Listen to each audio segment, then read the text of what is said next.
الحمد لله رب العالمين الصلاة والسلام على سيدنا محمد وعلى آله وصحبه أجمعين. Dear brothers and sisters, Assalamu alaikum wa rahmatullahi ta'ala wa barakatuh and welcome to Islamic OASIS Live. Brothers and sisters, you are all watching what is taking place one phase after the other in Gaza, and what is taking place in Gaza is going to have global consequences. It's very clear.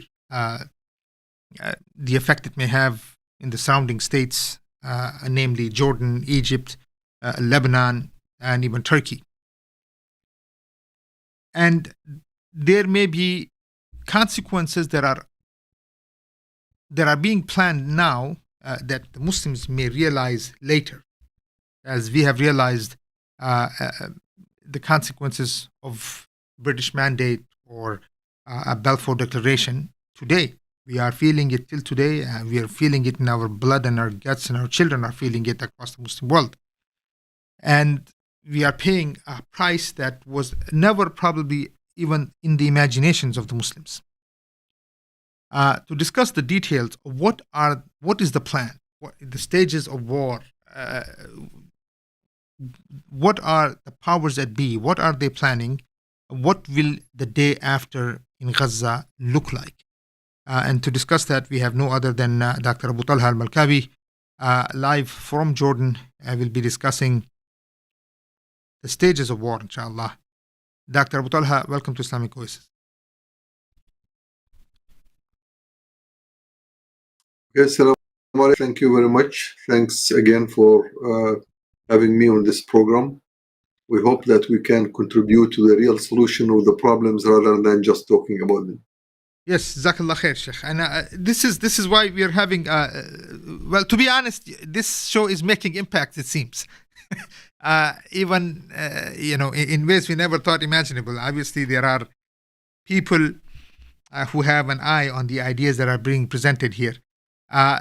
Sheikh, here we are some 50-some days of the war in Gaza. There doesn't seem to be any slowdown for the state of Israel. The Americans yesterday gave the green light for ammunition that needs to be provided for the tanks of the Israeli tanks, close to I think some $1 million.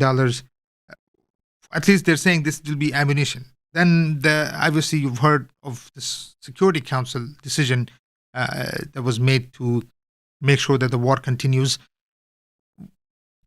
What is it that we don't know, Dr. Abu Talha? I mean, obviously the Security Council means there are other states, powers that be, who do understand certain things, but it seems like there is a very clear strategy between the U.S. and Israel on what they intend to do with this war.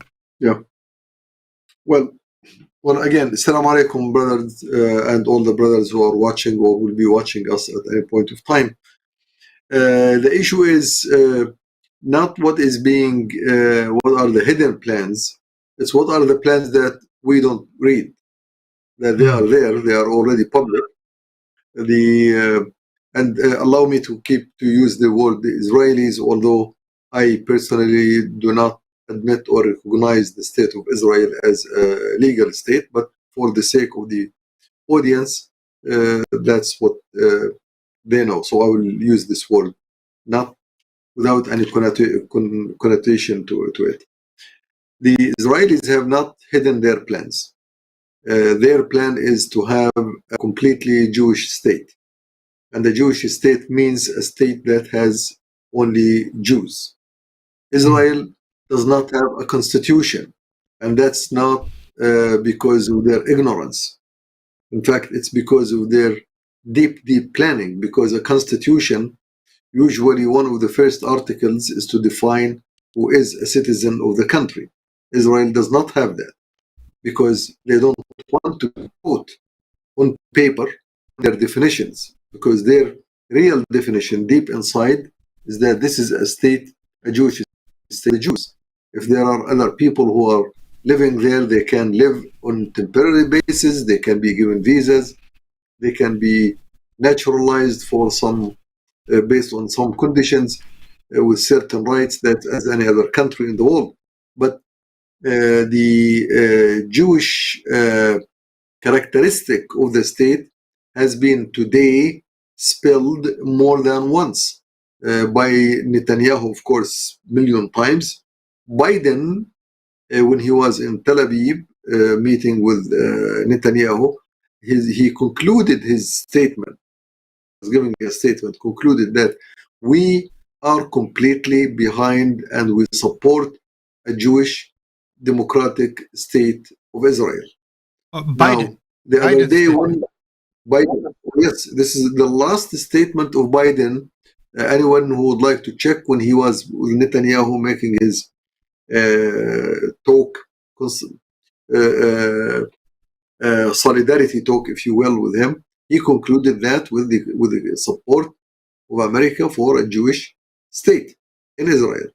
The one, it was, I think it's almost 1 week ago or 10 days ago, he explicitly mentioned that there will be no stability in the Middle East unless there is complete recognition by all Middle Eastern states to recognize a Jewish state of Israel.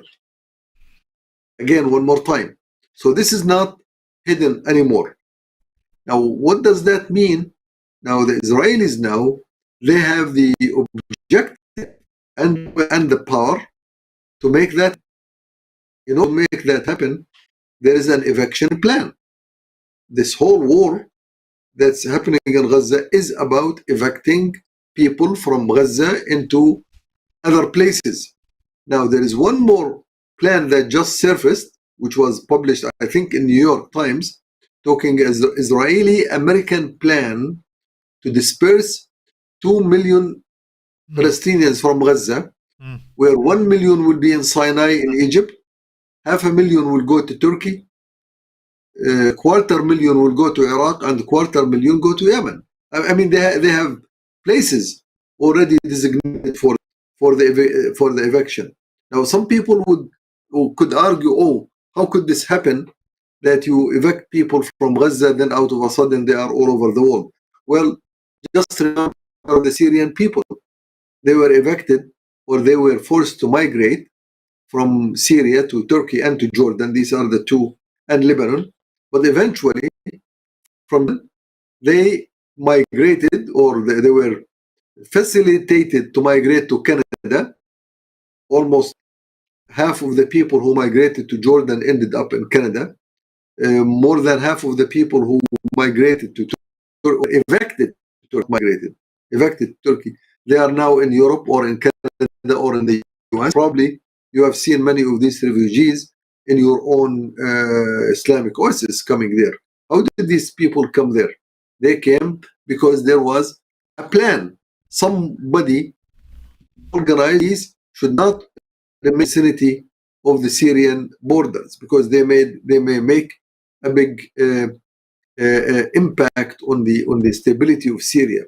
And the same thing about the people from Gaza. Now, it doesn't stop there. It will go beyond.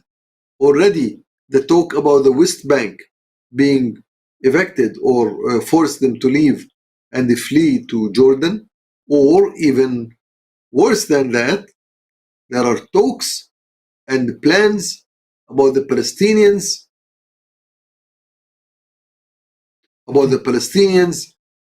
in the northern part of Palestine, or what's called Israel today. These are the ones who stayed after 1948, who did not leave or were not evicted to Jordan or to Lebanon or to Syria, and those are also under the target.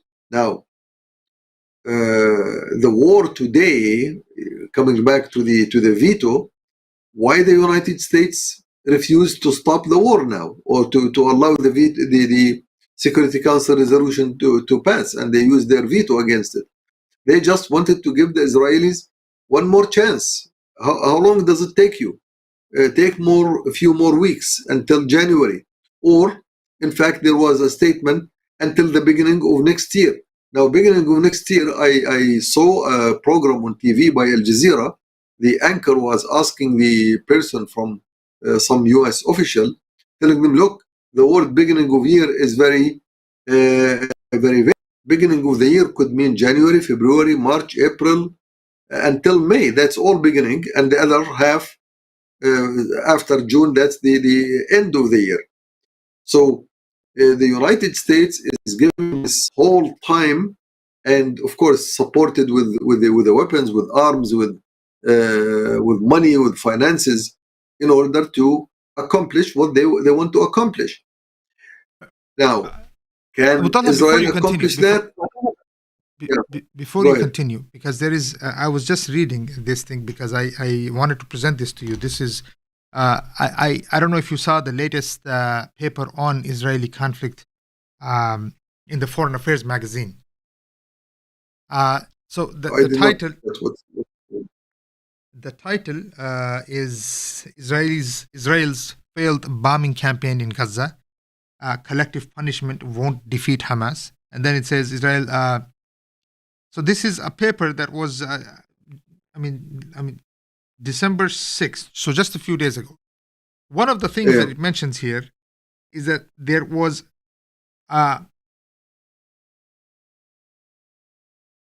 is wrecking northern Gaza and now southern Gaza a prelude to sending the territory's entire population to Egypt, as proposed in the concept paper. This is the concept paper produced by the Israeli Intelligence Ministry. And it seems like this was produced even before this whole thing happened.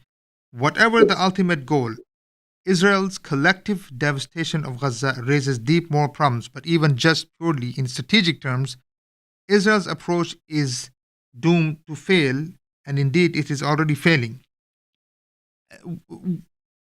Although, there's much to be read here. The total page is about 11 to 12 pages here. But when you're looking at the concept paper, the idea is that this is already mentioned within the intelligence, within the strategic nature of what they're planning. Yeah, of course, it's a strategic plan. Now, by the way, when these articles end up in saying it's doomed to fail or it's failing, this may not be the correct statement. This may be a deception to make you relax. Because if you will insist that is happening, and it will happen, then you will see a big uproar in Egypt. In Egypt, the army, the police, the people. But now, here they say, yes, they do have a plan, but believe it or not, this is not going to happen. It's going to fail. So just relax. Just send some medicine if you have, send some water, send some humanitarian aids. Because the big bang plan, if you call it, that's failing. Now, it's failing means so that you will not have a campaign, a strong campaign to stop these atrocities or to stop that plan. Because all you care about now is let's get the aid across. Let's have a ceasefire. Let's exchange the prisoners of wars or the people who are held by Hamas or by the Israelis. So then you divert the attention from the real strategy is there. That's what the concept paper, that's what it's about. There is a real issue. And if it's not accomplished today for any reason, then that doesn't mean it will be taken away from their strategic plans. This state called the State of Israel is ready to wait every time 10, 15, 20 years before they pursue the plan, but they will never let go of it. Now, of course, they can let go of it if they know that an obstacle, a real obstacle, there is a big army that stands against them in Egypt or in Jordan or in Syria or in Lebanon that will not allow that to happen. Then you can say, well, it may have a chance to fail. But the way it's going on today, unfortunately, the Israelis will not let go of these plans. As I said, they already have a mandate from the United States of America. And the United States of America... I was just looking at the concept paper, and what it says is the paper was not intended to be released to the public or the press.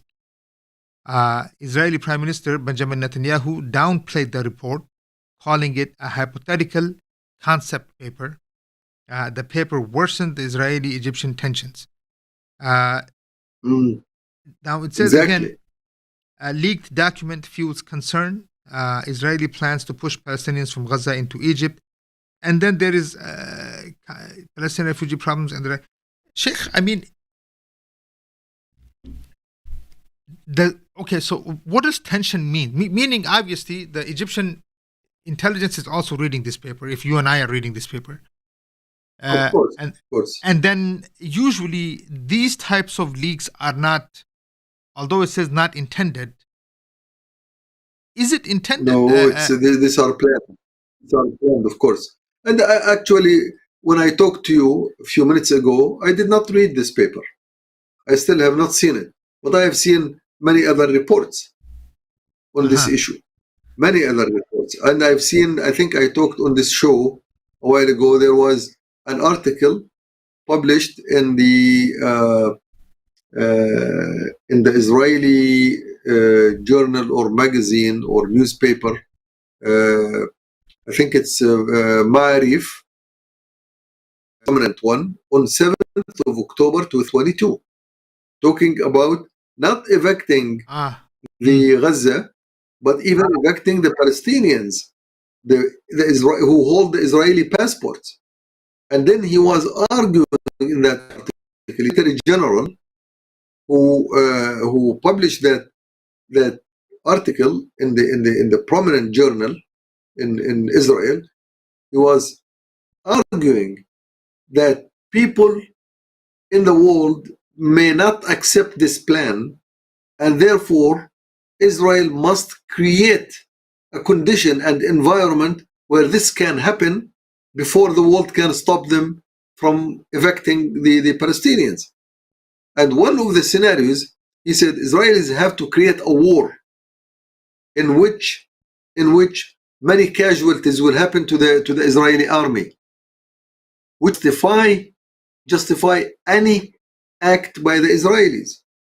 That was October 7th, 2022. I will send you the article. You can publish it. It's published already in the Israeli press. So what I'm saying here, it could be hidden from people who do not read, but people who read and who now not only read. Look, even if I don't read that, I'm telling you, on the table, there is what's called a two-state solution, right, declared by the United States. United States has been crying out for the last 30 or more, actually since 1968, since what's called William Rogers, the foreign minister at the time, during the era of Johnson. He was still a president before Nixon came in. William Rogers, he came to the Middle East, and plan is the two-state solution. Since then, nobody defined what these states are. Sheikh, when was the first time the idea of two-state solution was used? 1968, after 1967 war. There were two resolutions. One resolution was led by Lord Carrington, the British foreign minister at the time, or prime minister, I'm not sure, who ended up in a resolution 242 in the Security Council. And then immediately after that, William Rogers came to the area. He met with Abdel Nasser, and they announced a new solution with a two-state solution. Two-state solution, an Israeli state and a Palestinian state. Nobody knew at the time, nobody actually saw the plan, the American plan. What are the borders of both states? Where these states are going to be? What are the limits of these states? What are the geography of these states? Even until came later on the Reagan plan, then the Obama plan, the roadmap of Obama, then Trump deal of the century, and so on. No one ever dared to come up to the public and say, this is what we mean by the two-state solution. And to add to that, the borders between Israel and its have never been finalized. Now, Jordan had an agreement or a treaty with Israel, which Jordan recognized the existence of Israel and got some land back, a few acres in the south and in the north of Jordan. But the borders between these two states are not defined. They have not defined them yet. And so the borders between hold on, that brings a question. So are you saying that, look, this seems to, the plan was never for a two-state? Because if nothing was is for a defined, two-state, but nothing has been defined ever. No. What's not defined? What's not defined is where the Palestinian state is going to be. Oh. Is it going to be in the West Bank and Gaza, as they say? What is Israel? Is Israel as it sits after before 1967, which everybody is crying out for, and Israel says, no way, I will not accept a state of Israel to have now about 30% of its population are Palestinians, who are more than 50% in less than 20 years because of the birth rate among the Jews and among the Palestinians. Besides that, within this so-called Palestine, this strip that goes from Tel Aviv, Jaffa, and south towards Gaza and the Naqab area. In these areas, there are two sides of Israel, on the right and on the left. What's called your these are like some loopholes, some holes. In one of them sits Gaza, in the other West Bank, and these are Palestinians. They are saying that's what their logic. What a state? What type of state is this? Almost half of it are Palestinians, and on its right hand and left hand, to the right of Israel and to the left of Israel, they're Palestinian here and Palestinian there. This is not a state. To them, this is not a state. The state should be complete state, which includes the entire land, which is today is called Palestine, with no Palestinians. Palestinians go wherever you want. Now, they do have a plan. Now, until today, there is a concept that is being repeated day after day in Jordan, which is called Jordan is Palestine. And there is another term called Al-Watan Al-Badil. Al-Watan Al-Badil means the alternative land, alternative Watan for the Palestinians is Jordan. Now, within the Jordanian community, because of the intelligence and the government, etc., they say no one should bring this up. No one should even mention that. No one should talk about that. Now, they never say no one should stop that from happening. No one should fight against that. It is the Israeli plan. You are telling me don't talk about it. Abu Talha, if you talk about it, we'll throw you in prison. I cannot talk about that. Or anyone. You are not allowed to talk about the alternative land for Palestinians, which means, that's the plan. That's the Israeli plan, at least. And can Jordan stop that as a country? Jordan declared that our army is not capable of fighting Israel. So what if Israel then force you to get to build a state in your land? Can you fight it? They said we cannot. Not me saying. That's they say, the Jordanian foreign minister, he mentioned our army is not powerful enough to face and fight Israel. So the issue here, which is not a hidden plan, Israel tells America, two-state solution, absolutely no, we will not accept it, we will not sign any treaty like this until and unless you guarantee to us that the entire land of Palestine is Israel, and the Palestinian state, do it wherever you can, in Egypt, in Syria, in Lebanon, in Jordan. That's your problem, it's not my problem. Build a state for them wherever you want. And that's what's happening today in Gaza. They say, go to Sinai. Sinai is too big. It can host you and millions more. And the West Bank, go to Jordan. And the Palestinians inside Israel go either to Jordan or to Lebanon, whichever is closer for you.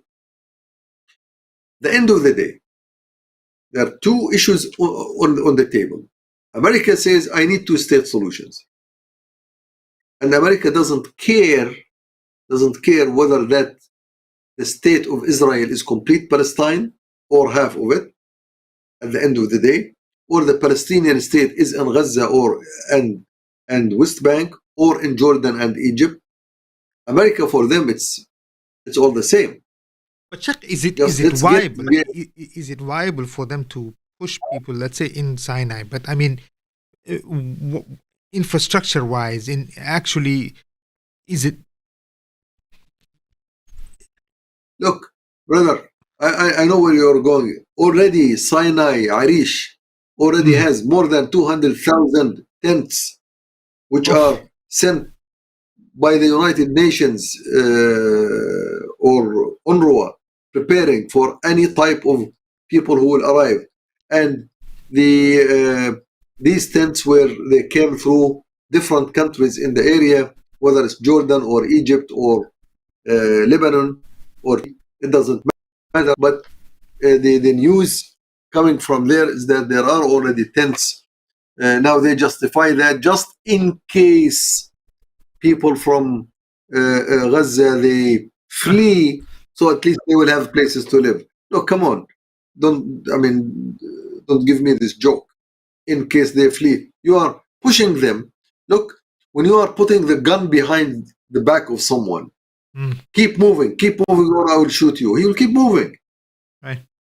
Now, at the beginning, they evicted them from Gaza to Khan Yunis, which is somewhere in the middle, the south. Right.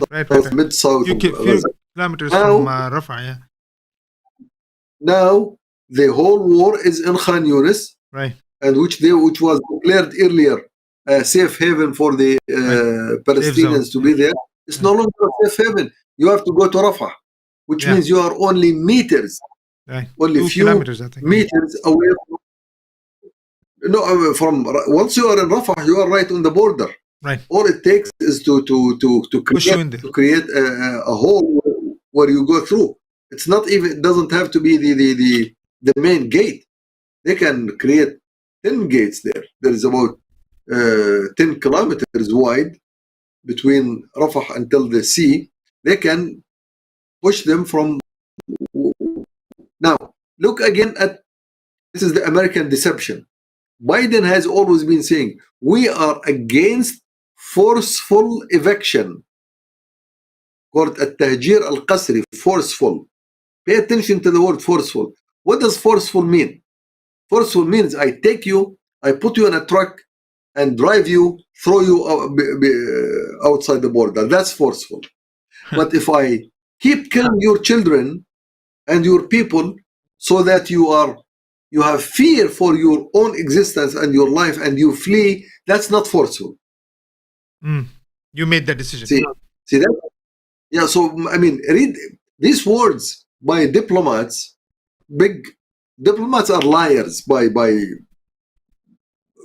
fact, as a fact of matter. They are liars, and the more you can lie, the better diplomat you are. In fact, this is the Machiavellian politics. Machiavellian politics is say whatever you want as long as you want to achieve your goals. So now, what Biden and Blinken and all the American top officials, they say, التهجير القسري, forceful eviction is absolutely no. Okay, then what is yes? Any eviction which is not forceful. Now, what is forceful defined? Give me a definition of forceful. The definition of forceful, the only one that they will use in United Nations all over the world, is that an eviction that you take someone from his hand, you throw him in a truck and push him out. That's forceful. And I'm crying out, stop it, don't take me. You handcuff me, you throw me, and that's forceful. But if you make things hell for the people, and then the people have no other option but to flee, They would say that's the people. They migrated. It's migration. They fled. They ran away. And then to prove that point, even if they purposely keep 10 or 15 or 20,000 people all over, they say, see, these 20,000 people, they were under the bombardments and the killings, but they didn't leave, which means no one forced them to leave. No one forced the other ones to leave. If we were forcing others to leave, we would have forced these ones too. So usually in these cases, they will keep someone, and later on this guy, they will find ways to get him out. They will give him a visa, find him a visa to go to work in America or in Canada or Europe or wherever, then they will leave. That's what happened in many villages in the West Bank.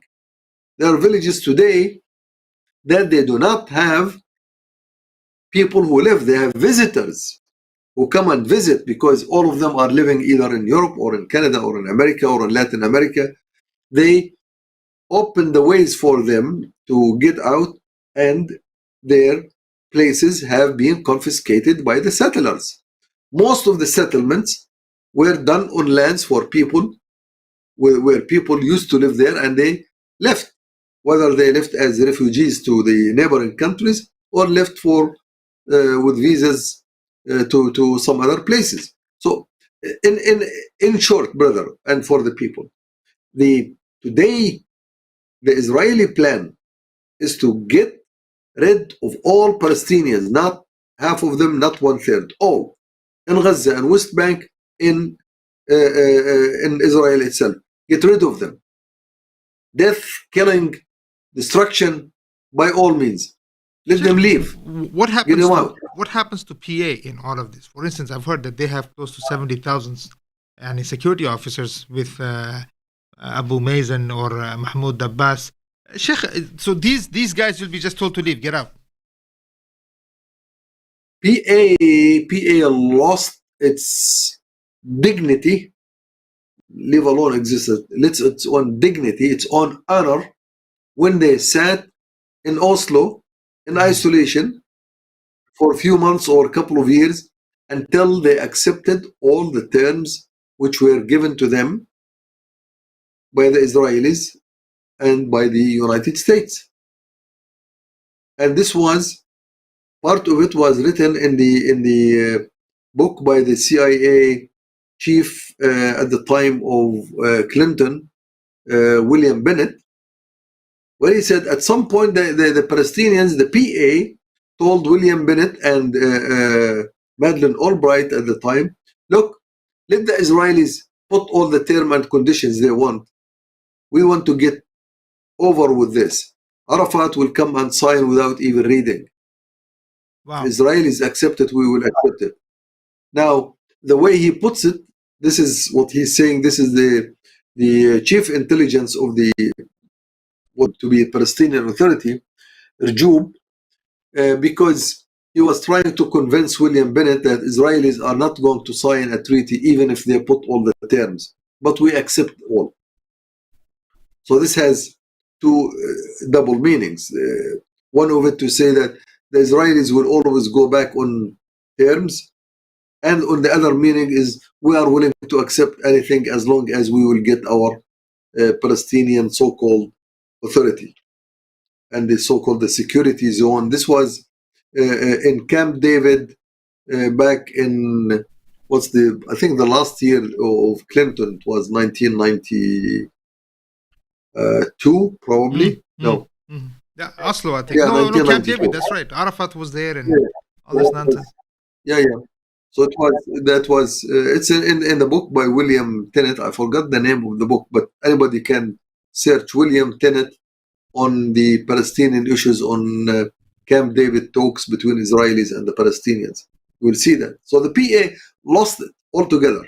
They're not even part of the game. They are waiting, the PA, they are waiting for any state that will be formed, wherever it is, to come and rule. And that's what the Americans are saying. The PA, Abbas, must have a role in the new state that's going to be created for the Palestinians. Now, does Abbas know that it's not going to be in the West Bank or Gaza? Of course he knows. it could be anywhere. It could be in Jordan, Lebanon, Syria, Sinai, but Well, most likely it's going to be in Jordan. Oh, Most likely it's in Jordan. Yeah. Now, part of the people who will be in Sinai, they will not be part of the Palestinian state. They can have their autonomy within the Egyptian state at large. But the Palestinian state per se, it will be in Jordan. It will be in Jordan, and that's now for me as a person. It doesn't matter whether it's a Palestinian or Jordanian state. Both are illegal. Both are from Islamic perspective. Now I'm saying it's all the same. The only thing that I do accept is an Islamic state, whether it's run by Palestinians, Jordanians, Malaysians, Pakistan. It doesn't matter as long as it's an Islamic state.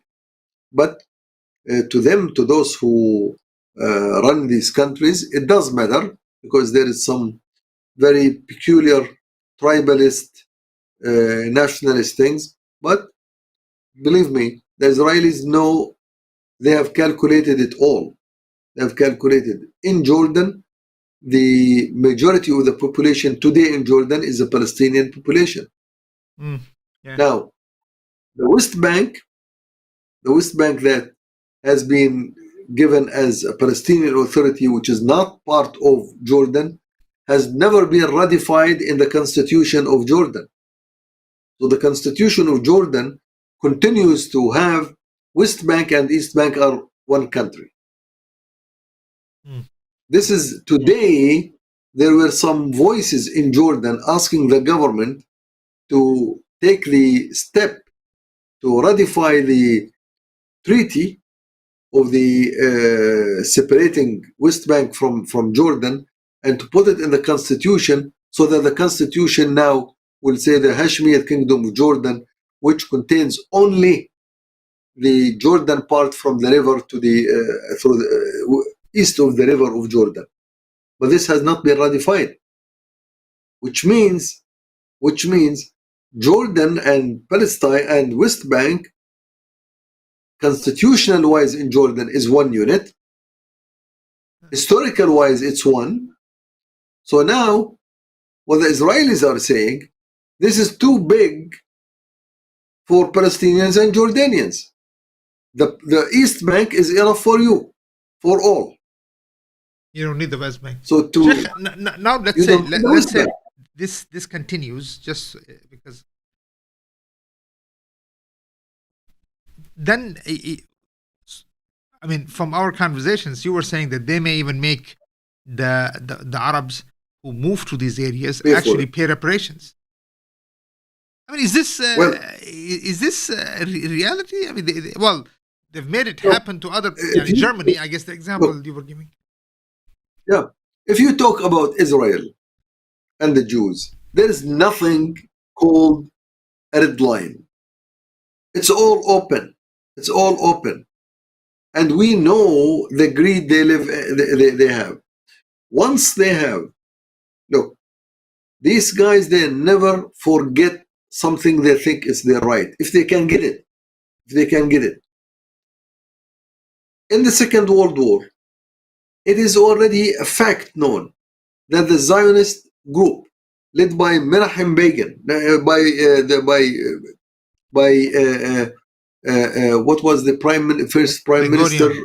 Was it Ben Gurion? Ben Gurion. Yeah. Ben Gurion. Yeah. Ben Gurion. With him was Menachem Begin as a young officer. They visited Germany and they convinced the Nazis that we need the Jews to be in Palestine. They are not willing to migrate. Britain created Balfour Declaration. They allowed all types of migration. They made it easy. But these guys, they don't want to go. We need them to leave. And then the news started coming about Holocaust. Now, there were some massacres, but not at the scale which they talk about, but there was what's called a scare. Scare the hell out of them. Let's do that. And they did. once the news about the Holocaust and the gas chambers started spreading all over Europe, the number of migrations, Jewish migrations from Europe to Palestine doubled multiple times. Until 1939, the number of Jews who migrated to Palestine were less than 20% of the ones who migrated between 1939 and 1948. In these last 10 years or 9 years, these are the years of the war. Now, even though this happened with conspiracies of the Zionist party led by Ben Gurion and Menachem Begin, Germans are still paying reparations until today. They make them pay. Now, taking this analogy, two-state solution comes in practice. America, Arabs, all the Arab countries, Middle Eastern countries, they sign, all. America says all. Everybody must, including Syria, including Lebanon, including Iraq, including Sudan, including Tunis, including Libya, all. They have to sign and accept Israel as a state, wherever Israel is. And let's say Israel does not take over Gaza and West Bank. The best scenario for the Arabs now, the best scenario which is accepted by all today without any argument, if Israel stays in the areas occupied before 1967, then this is fine. We accept that. Okay. Even if this, let's assume that I am wrong, that Israel will not take over Gaza and the West Bank. And if this happens, about the complete recognition that this is the state of Israel, then Israel will come and say, okay, who lived in these lands that is called Israel now before 1948? Palestinians. Where did you live? In the land of Israel. Why were you there? Because we thought it's our land. But now you signed a treaty and agreement that it's not your land. It's Israel. So now you have to pay for the time you were occupying my land. That's what they will say. And these are, we know whom we are talking about. These are not people who say, okay, alhamdulillah, it's all over, done, finish. Everybody goes his own way. No, they will not do that. Now, okay, how Palestinians are going to pay for that? Oh, it's easy. Easy. Palestinians are not going to live on their own lands with their own resources. They don't have what it takes to build a new country. They need loans. Where are they going to get their loans? From the World Bank and the IMF. Israel will take their money, which they will put it as a number every year from those payments that the Palestinian state will take from World Bank, IMF, or any other international banks, and these banks are in their hands anyway. All the banking system in the world are controlled by them, starting from the Fed Reserve to the World Bank to the IMF, which their members, again, these are the same banks which are the members of the Fed Reserve banks. They will take their money from there. I'm not even counting the Gulf states which are willing to pay. I did see that I guess during the Gulf War, when Iraq attacked Kuwait, I know they made Iraq pay $40 billion for Kuwait. This is known. And of course, Germany and Japan paid for the destruction in the World War II also. So, yeah. I mean, so that's, look, what I'm saying is those, especially the Arabs, who think now they are doing all they can do, tomorrow they will pay. They have to pay their, supposedly, the ex-enemy. And let me give you a scenario. In Jerusalem, in Al-Quds, there are homes today that the Israelis are willing to pay for a small 3-bedroom apartment in a building next to Al-Aqsa, 5 or 10 or even $15 million. Palestinians don't sell. They will not sell because they are living there and they are part of Al-Quds, which is part of Israel today. So they are citizens. Tomorrow, when the Arabs, including the Palestinians, they sign the final treaty, assuming that Israel accepts everything, including, of course, Al-Quds, part of it is going to go to them, except the 144 dunum, which is divided by 4, it's almost 40 acres. 40 acres, which are called the holy places, which King Abdullah keeps talking about and Erdogan keeps talking about. There are 40 acres. These are sacred ones. Leave alone these 40 acres. Everything around it in Al-Quds, those things that cost millions of dollars, they will take them, they will confiscate them, and they will make you pay for the fact that you build a home on a land that does not belong to you. So this is the catastrophe. This is a catastrophe.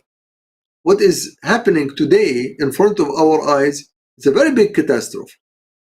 And people are not paying attention to that. We are paying attention, of course, to the killings that's happening in Gaza, which is absolutely horrible and should not be accepted by anyone. This is no way anyone can accept that. But that is not the issue. The issue is not the humanitarian aid. The issue is not the number of people who died. The issue is not the number of children who were killed in cold blood. The issue is that today, in the making of the next history, a state of Jewish people in the land of Palestine, which is a Muslim land, is taking place at the time when the Muslims have lost their shield.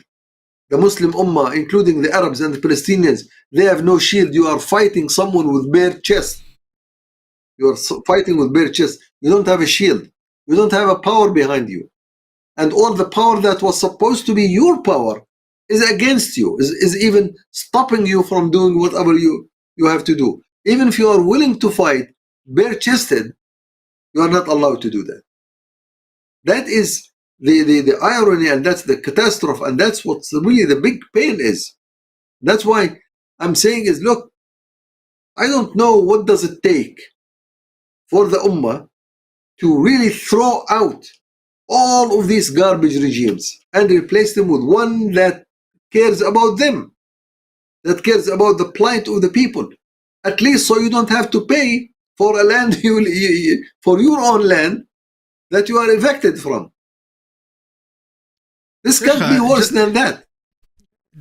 There is also, it seems to be already a plan that has been put together. I guess they're calling the truck zone, something like this, an alternative plan from, rather than going through Yemen area and things like this, it's going to go through, looks like Dubai and Saudi Arabia and all the way up to Jericho, Israel. Sheikh, so do you think that the Arab regimes are even thinking about the kind of discussion that you are having? I mean, is this because they're planning a whole complete different trade routes? Yes, they are thinking about it. They are thinking. They are thinking about the type of talks we are having. So they are stopping this talk. They are thinking about how to prevent this type of talk of reaching the proper people, because they might take action against them. These regimes are collaborating the United States and Britain to make sure that Israel remains intact, because they think that the existence of Israel is the only guarantee for their continuity. That's what they think. They think that Israel will support them with money, with finances, with weapons. They can give them all types of intelligence about the people who are trying to uproot these regimes. Israel to them is it's very expensive type or an indispensable resource, investment on their side. That's why as soon as the Red Sea, Suez Canal route was at least under attack, or it's no longer safe, at least on the apparent side, immediately they acted upon the route that goes from Dubai through Saudi Arabia, through Jordan, all the way to Haifa. A shortcut, less expensive, and safe. Safe. Look, safe, which means they know that the trucks will go all the way through Saudi Arabia, maybe 1,500 kilometers in Saudi Arabia and about 600 kilometers in Jordan. So this is almost 2,100 kilometers, and finish it. It becomes about 2,500 kilometers, which is, it should be absolutely unsafe, logical wise. It's going through tribes. It's going through tribes, through nations, through people, next to people that carry from inside, internally, they don't accept the existence of Israel in Palestine. But they know that these regimes are able to protect these trucks. And by the way, if you think about it logically, in the sea, you would have a big ship going from, let's say, Dubai all the way to Haifa through the Red Sea. One ship with all cargo probably is equivalent to maybe 50 trucks, or maybe more, maybe 100 trucks. Now the ship is one. You can protect a ship in the sea. You'll have a couple of boats, maybe some drones above it, some airplanes. You can protect it. It's not difficult to protect a ship in the sea against the Houthis. I don't buy that. It is, they can block the whole thing.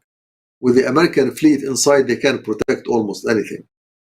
But to protect, for every ship going through the water, 100 trucks driving 2,500 kilometers in supposedly an aggressive or area, enemy territory, people who are, yes, it is. It doesn't make sense. It doesn't make sense. Well, it means that we are relying in Israel on the protection provided by the Emirate government, by the Saudi government, and by Jordanian government and their troops and their forces, where no one can attack these trucks. Although logically, all it takes is to have maybe some blockade of people. Just people sit on the streets. 1,000, 2,000 people would sit on the streets. No one is going to run over them with trucks. They can block it. It's a human blockade. It's easy, but the Israelis know that this will not happen. Know that these governments are so keen about supporting the state. Now, I'll give you even more. The time when Israel was created, or even when Balfour Declaration came into existence, the formation of states around this entity, this new entity that's going to be born, was immediately created at that time. One of the objectives of creating states next to Palestine was to make sure that there is, in this crescent around Palestine, from all over this half circle, is going to be a protectors of the newly born state. The new baby has to be protected. And we have seen examples of those in 1948, 1967, 1982, 1973. We have seen that. These states collaborated to make sure that this state of Israel is not harmed. That is the issue. Sheikh, now, if you can, brother, please, yeah, go ahead. yeah. No, what I was saying. Yeah, I hear you. No, the final thoughts on this, Sheikh, is that now it may be. Well, I guess the Americans have given them the green light to continue on for January. Beginning of the year, they have to finish this.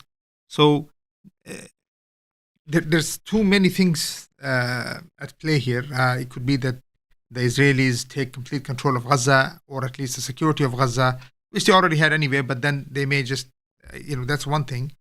The other thing may be complete restructuring of the region, a formation of a Palestinian state, which is, I didn't know that this was never defined, that Palestinian state, where it will be. It was just, there will be a Palestinian state. So, can Muslims, what can they do, Sheikh? I mean, there's obviously a lot of talk, calling upon the armies, calling for the Khilafah. There's no question about that.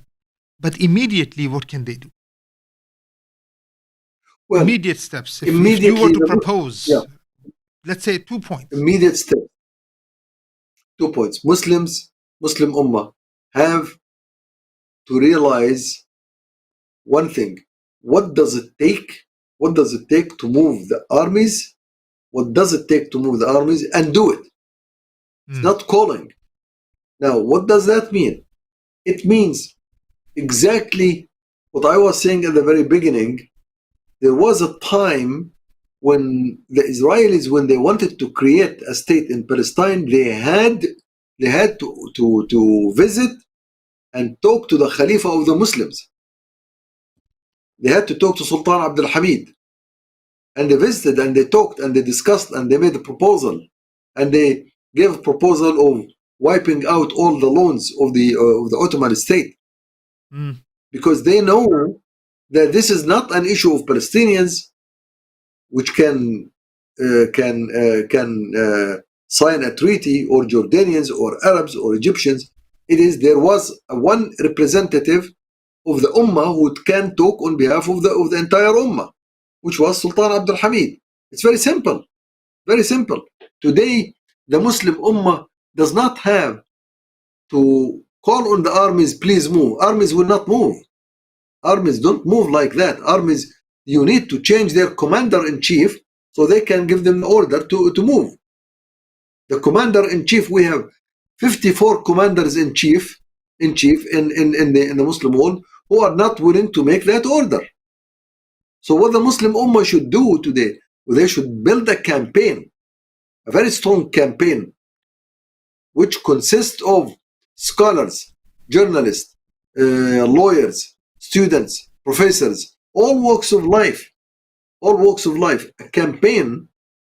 And this campaign should become a living being, active round the clock, in order to make a pressure so that that figure that represents the Ummah, that Mu'tasim, that Harun Rashid, that Sultan Abdul Hamid, comes back and in existence. That's not difficult. That's not impossible. That's doable. It's not only doable, it's a must. And they already know. Look, I was mentioning this. In front of the entire Ummah, there are many cases. It's not only Gaza. Gaza is current because it's today, because the blood flows today. But you have the case of Gaza. You have the case of Syria. More than 5 million refugees around the world. Refugees inside Syria.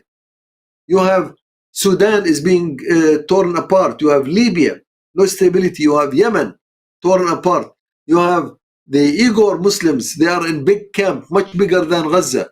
It's a big camp. Gaza has a camp of 3 million. There you have a big camp of almost 150 million people. You have the Myanmar Muslims. You have Kashmir. You have Kurdistan, the Kurds, their problems with Iraq, with Turkey, with Syria. And they are devastated. I'm not taking the side to say Kurds are wrong. They are not wrong. Because somebody built a case, the British, when they divided the area, they made sure that this group of people are scattered in different places. And they created nationalism, and they deprived them from nationalism, which means they created a problem. There is a problem called Kurdistan, whether you like it or not. And the Kurds will never accept any type of dominance except for a Khalifa. If he's a Khalifa, they will say, yes, we will do this for all of us. But to give me a Turk ruler over me, or an Iraqi ruler over me, or a Syrian or Iranian, why? And the same thing goes everywhere. Azerbaijan is a problem between Azerbaijan and Armenia. There are problems in the Central Asia, in Chechen, in Dagestan.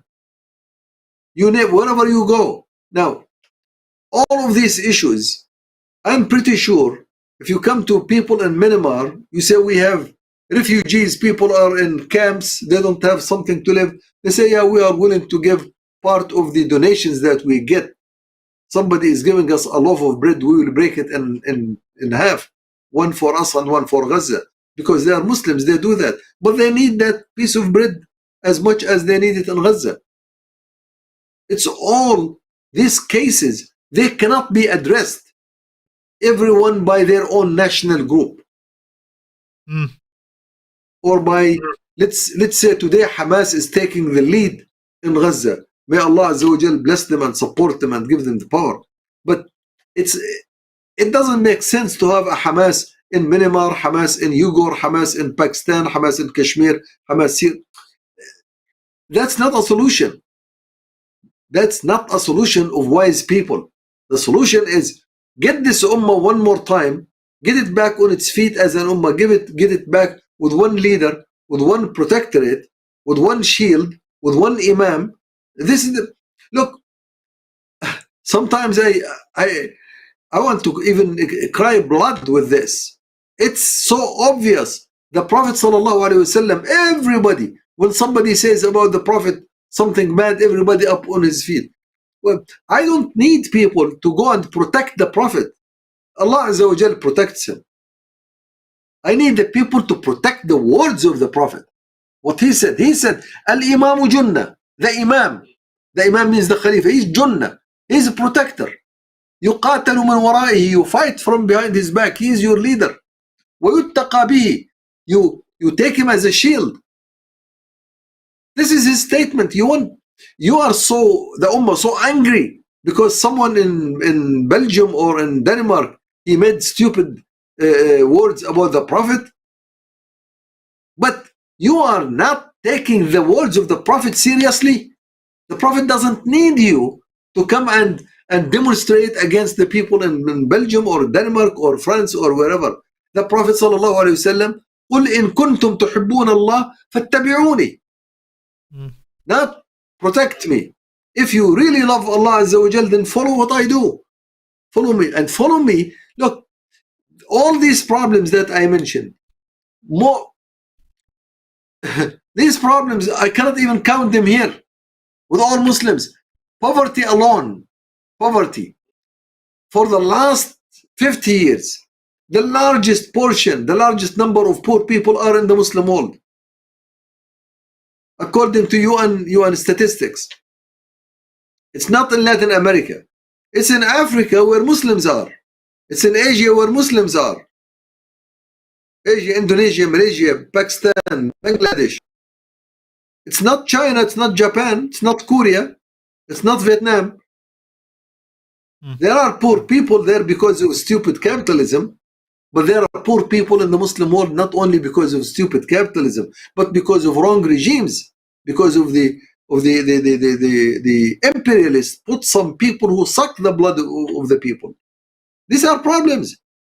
And the Prophet ﷺ says, look, you will never be able to solve these problems. You will never be able to eliminate poverty or refugees until and unless you follow me. You follow my steps.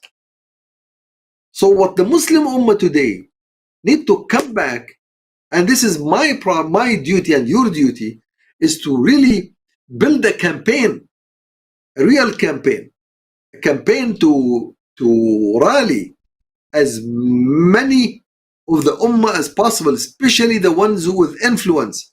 We need the journalists who talk, the brave journalists, like the ones we see of Al Jazeera, who are sacrificing their lives, and Al Arabiya and others, who really put their life on the line. These are very strong people, very good people. We need their support to rally behind this cause of the Ummah. No, this is very, yes, we need, this is we need the lawyers.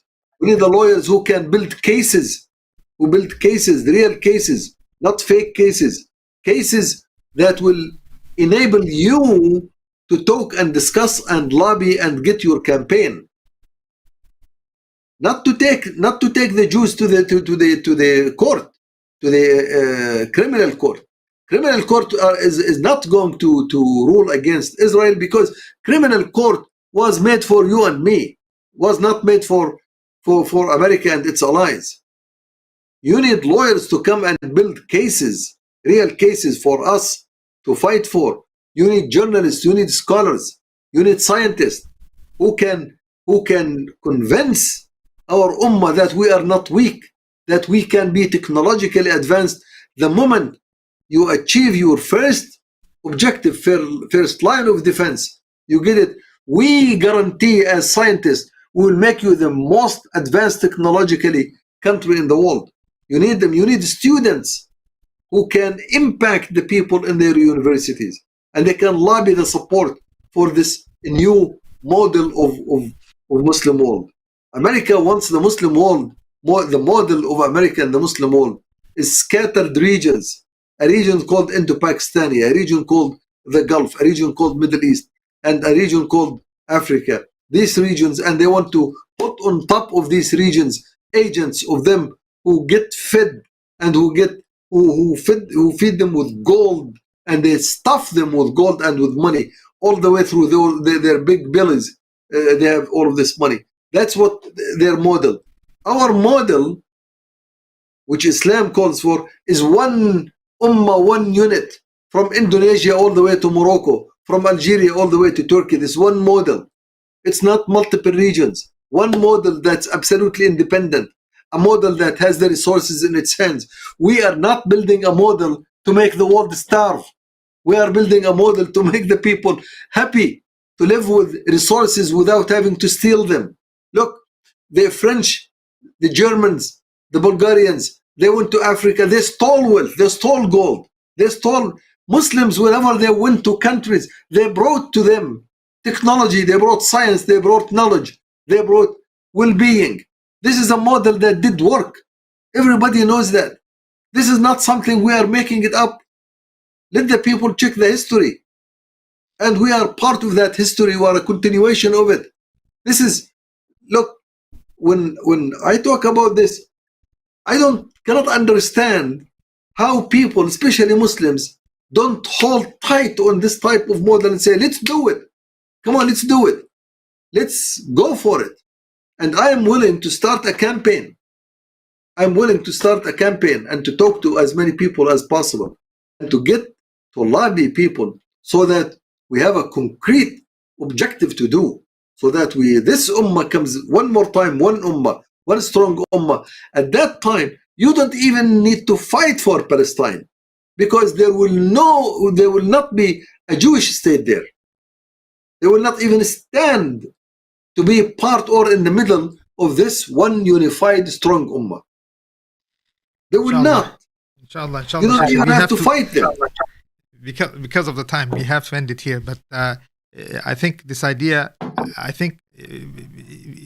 the campaign, a serious campaign to wake the Ummah has to be done. And I'm in agreement with you. We are already, we as you know, we will support this campaign.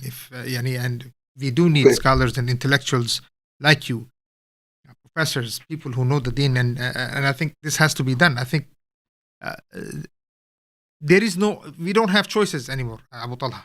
I think there is no choice here. No, we are, our children, our families, our brothers and sisters are paying with blood, with pure blood, and watching this and doing nothing would be a direct road to hellfire. May Allah subhanahu wa ta'ala protect us from this.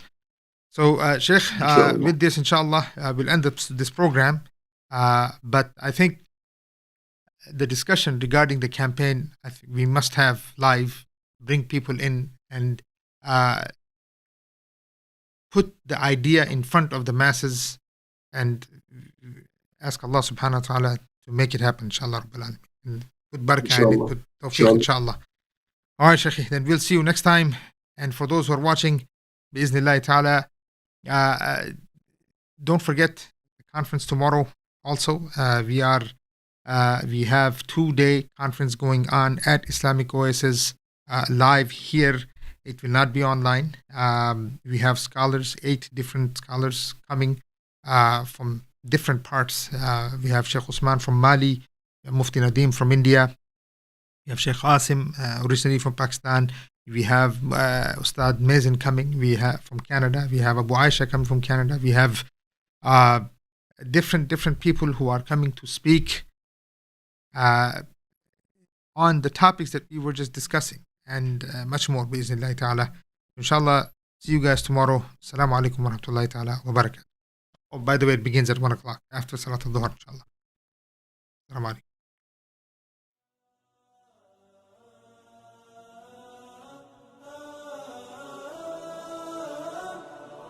لا لن يطول الظلام ديننا لن يضام نحن جيل الهمام نحن فينا عمر لا لا لا لن يطول الظلام ديننا لن يضام نحن جيل الهمام نحن فينا عمر صبح بدا نور ظهر نجم وشمس وقمر ألقى على الدنيا الدرر هذا عمر هذا عمر كل البرايا تنتظر أيامه البيض الغرر كي تستفيد من العبر هذا عمر هذا عمر لا لن تدوم الجراح بل سيأتي الصباح نحن أهل الكفاح نحن فينا عمر لا لا لن تدوم الجراح بل سيأتي الصباح